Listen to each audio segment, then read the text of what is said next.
Magandang araw sa inyong lahat. Ako nga pala si Jess. So yung order natin ngayon ay sisig. Yun na nga, pinakuluan ko muna yung ating babski. Tinimplahan natin yan, pinakuluan natin. Tapos yung tenga, ginamitan natin ng pressure cooker para mas malambot. Tapos ihaw na natin yan dito. 11 PM na ng gabi pero kailangan natin mag-ihaw para bukas. Ready na tong ating menu. Ayun na nga, sobrang mausok na sa kusina. Ginamitan ko na ng 4 yan para mas mabilis maluto at mabilis tayong matapos.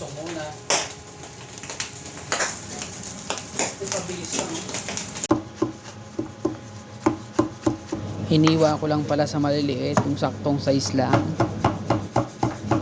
Yan yung gusto kong size, mga ganyan lang kalalaki. Sana all. Dito sa abroad, lamang kapag may diskarte. Konting sakripisyo lang, syempre aahon din tayo niya. Alam naman natin nakakapagod, puyat, yun yung puhunan talaga sa ganito mga luto. Pero okay lang yan, pag napagod magpahinga, pag inantok matulog. Gumamit nga pala ako ng white onion, mas masarap kasi to. Then nilagyan ko na rin ng lemon, pang timpla natin. Saktong ilagay lang natin, mag-combine sa lasa. Then lagay na rin ang unang sili, saktong sili lang. Tsaka liver spread, mas masarap yan. Siyempre kailangan ng liver spread para mas andun yun talaga yung pinakalasa ng sisig.